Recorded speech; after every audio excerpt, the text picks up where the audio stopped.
अस्सलामुअलैकुम dear students, मैं हूं आपका फिज़िक्स टीचर मोहम्मद जुल्करनैन। आज हम first year physics chapter number 4 के फर्स्ट हाफ के फर्स्ट टाइम के पेपर को डिस्कस करते हैं। सबसे पहले इसके हम एमसीक्यू को डिस्कस करते हैं। जो हमारा पहला एमसीक्यू है, area under force displacement graph is numerically equal to. जो हमारे पास ग्राफ बनता है, अगर हम y एक्सिस पर फोर्स लें और x एक्सिस पर डिस्प्लेसमेंट लें तो इसका एरिया लें। एरिया होता है लेंथ मल्टीप्लाई बाय विड्थ, तो एफ डी बराबर होता है वर्क के, लिहाजा इसका ऑप्शन आएगा हमारे पास बी ऑप्शन वर्क। दूसरा MCQ, for what angle between force and displacement the work done will be minimum. Work done minimum कब होगा? जब फोर्स और डिस्प्लेसमेंट के बिटवीन एंगल 90 डिग्री होगा, क्योंकि cos 90 0 होता है, तो इसका ऑप्शन आएगा बी ऑप्शन। तीसरा MCQ, which one of them is conservative force. Conservative force इनमें से हमने बतानी है, इसका सही ऑप्शन है A option elastic spring force.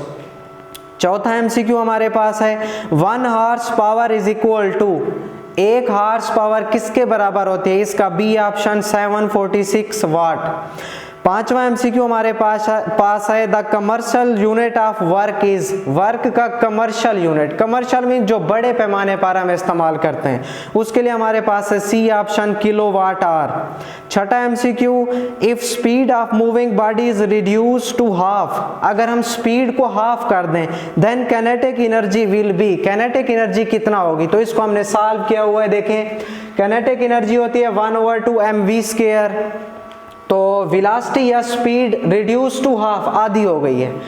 Kinetic energy हमारी देखें स्पीड के डायरेक्टली प्रोपोर्शनल है। यहाँ स्पीड को हमने हाफ कर दिया है, तो ये आ जाएगा हाफ का स्क्वायर, v का स्क्वायर v स्क्वायर हो जाएगा, 2 का स्क्वायर हो जाएगा 4। तो इसका मतलब काइनेटिक एनर्जी हमारी 1/4 हो गई है। इसका सही ऑप्शन आएगा हमारे पास सी ऑप्शन 1/4। नेक्स्ट हमारे पास है MCQ number 7, the zero reference point for gravitational potential energy is taken as. C option arbitrary. आठवां MCQ, which of the following force can do no work. कौन सी फोर्स है जो वर्क नहीं करती? इसका ऑप्शन है डी ऑप्शन सेंट्रीपीटल फोर्स। नावा MCQ, if a body of mass 3 kilogram is raised vertical upward 3 metre and down 1 metre, then the total work done by gravitational force is.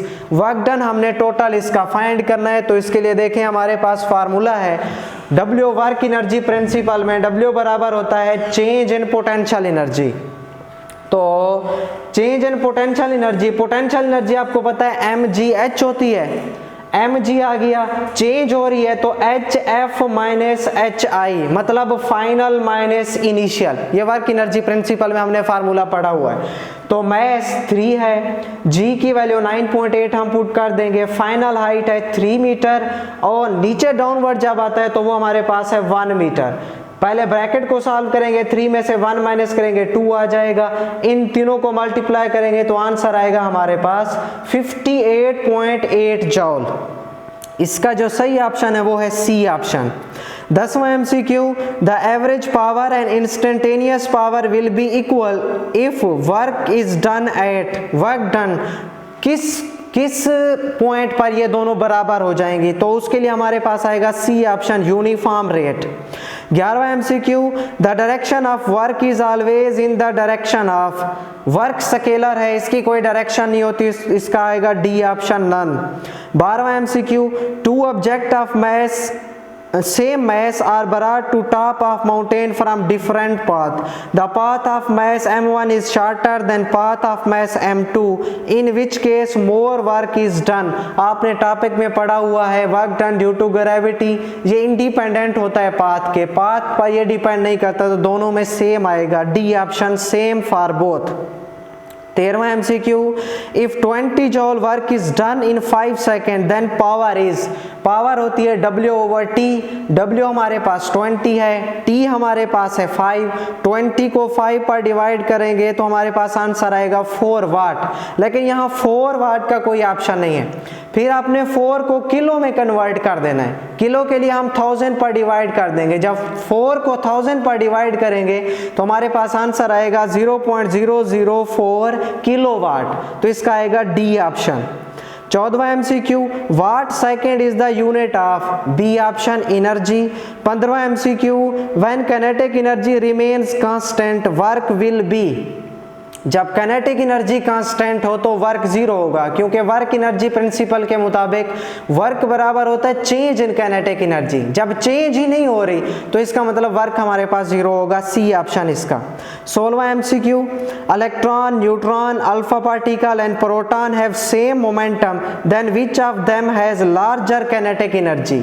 Larger kinetic energy हमने इनमें से बतानी है, तो relation हमने पढ़ा हुआ है इसका, एनर्जी या kinetic energy is equal to P square over 2m। ये p मोमेंटम है 2m, इसका मतलब एनर्जी मैस के इनवर्सली प्रोपोर्शनल है। जिसका मैस कम होगा उसकी एनर्जी ज्यादा होगी। इन सब में से जो हमें दिए गए हैं सब में से इलेक्ट्रॉन का मैस सबसे कम होता है, तो उसकी एनर्जी क्या होगी, सबसे ज्यादा, लिहाजा इसका ए ऑप्शन आएगा electron. How much energy is use to make a car. Car बनाने के लिए कितना एनर्जी चाहिए हमें, ये साइड इंफॉर्मेशन में से, और इसका ए ऑप्शन है 9 10 रेज़ टू पावर 9 जूल।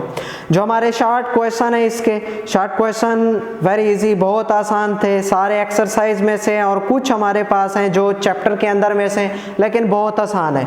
इनमें से जो हमारा शॉर्ट क्वेश्चन नंबर 7 है उसको सॉल्व किया हमने। मैस हमें गिवन है 10 किलोग्राम, टाइम है 1 मिनट, मिनट 60 सेकंड के बराबर होगा, हाइट हमें गिवन है 15 मीटर, पावर हमने फाइंड करनी है, तो ये होगा W/T।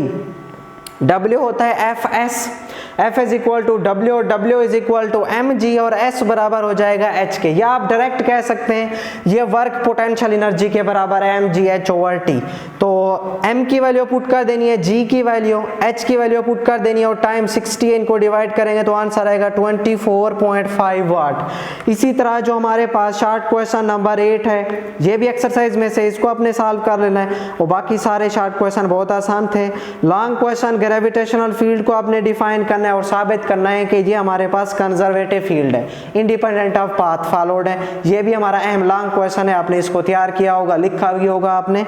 और इसके बाद बी पार्ट है इसका न्यूमेरिकल, हमने रिटार्डिंग फोर्स फाइंड करनी है, ये भी प्रॉब्लम में से था, इंतहाई आसान था, इजी था। तो स्टूडेंट्स ये थी हमारे पास आज की टेस्ट डिस्कशन, होप सो आपको समझ आ गई होगी। अल्लाह हाफिज।